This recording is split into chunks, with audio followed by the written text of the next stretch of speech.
Def ci code 20 millions de vies, Diamant Express. Les gars, on va parler aussi Purpose, Fata El Presidente, IS 814 featuring Samba Peuzzi. Acha les gars, dem ñëwaat.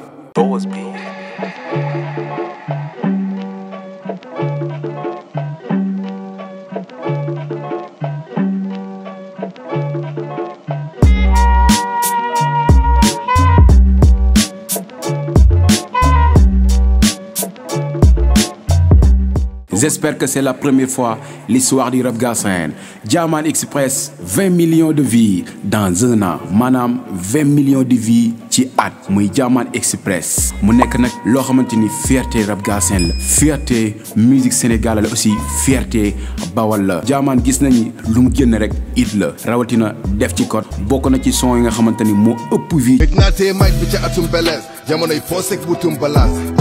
Purpose gars yi kenn dootu ko présenté. Bokk na ci histoire rap galsen def na ci loo xamante ni instant bi du fay. Purpose nekk na benn grand boo xamante ni royukaay la nekk na benn grand boo xamante ni aussi ku yàgg a teewal wa rap galsen la. Gars yi nga xamante ni yàgg nañ ci game bi xam nañ Purpose lu mu def ci game bi juste mu def loo xamante ni lu jafe la. ci at nga jox ñu 3 projets 2 projets yi génn na même 2021 le 7 juin 2021 mu ñëwaat di ñu jox new EP Black Sand le new EP bi tudd mu war a génn le 7 juin 2021 gars yi xaar leen ko en exclusivité en téléchargement digital sur www.sunukadurecord.com kon gars yi comme ni ngeen ko gisee nii ci affiche bi ñu xaar ko le grand Purpose ñëwaat na ci 2021 bi def ci loo xamante ni te li mu gën a jaaxal gars yi l'album de Ninki Nanka def na 1 million de streaming ci plateforme yi. Grand respect à toi donc ñu ngi xaar projet EP bi.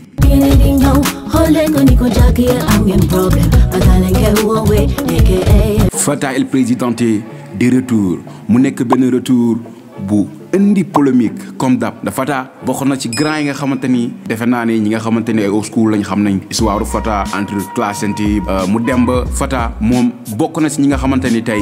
même bu fekkee ne sax njëkk ko fi def ñu doon jël ay sabar xam nga di si rap gars yi di ko classé feek nga alors te loolu noonu mu doon def tey ñëwaat na nga xamante ni tey booy moom la ñuy def kon c'est-à-dire que tey Fata benn côté am na raison ci li mu doon wax en avant parce que booy tey li mu doon def rek moom lañ doon def ndax bi fi àndee ak Wally Seck lu ne gars yi wax nañ ko classe nañ ko mais gis nga tey booy lu gën a pire le Fata doon def la ñuy def donc moom mu ñëwaat en force ak benn titre What is my name mu bokk ci projet album bi nga xam ni war na koo génnee très bientôt mu nekk son boo xam ne nag bon comme nu mu ko doon defee ñi nee nañu mbalax la ñi nee nañu rap la alors ba tey coow li topp ko Fata day rap moom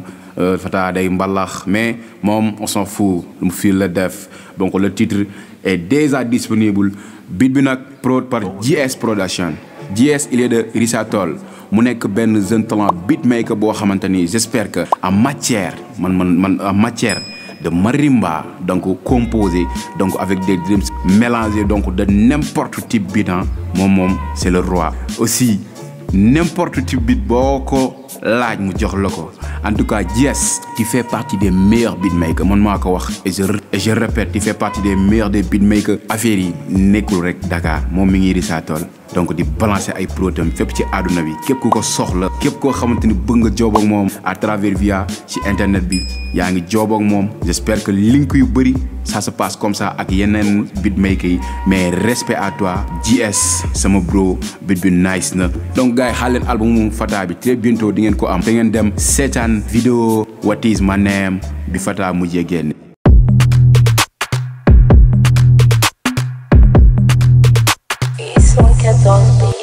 IS 814 featuring Samba Peuzzi mu nekk benn featuring boo xamante ni c'est en exclusivité lu gars yi foogeerul woon la parce que ci biir koor gi la gars yi xam nga rek def taf image yi doon annoncé gars yi wan ni am na lu xew quelque temps ñu gis ñu balancer affiche bi le titre c'est Fresh mu nekk son boo xamante ni oh beat bi beneen affaire la quoi parce que lu mu jaaxal si beat bi j'espère que boo dee xool is loolu bokk na ci forum quoi parce que beat bi déggoo si benn mélodie moo xam mélodie sentimentale xam nga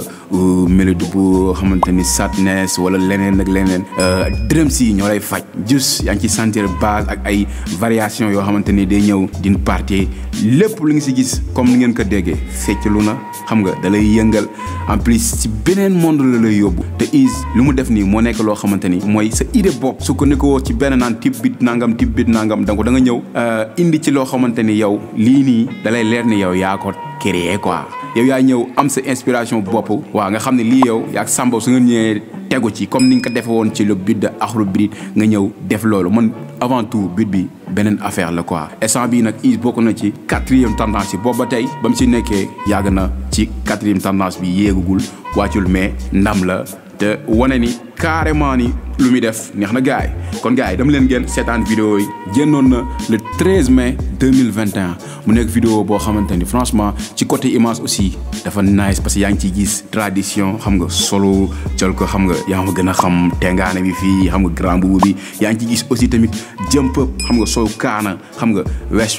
xam nga vraiment vidéo bi tamit rise donc les gars les commentaires ci suuf te bu leen fàtte abonné te bu ngeen abonné ba pare ngeen ba seen cloche notification pour vidéo bu mën dugal rek ngeen mën ko am ci les gars ci beneen numéro jaa ngeen jëf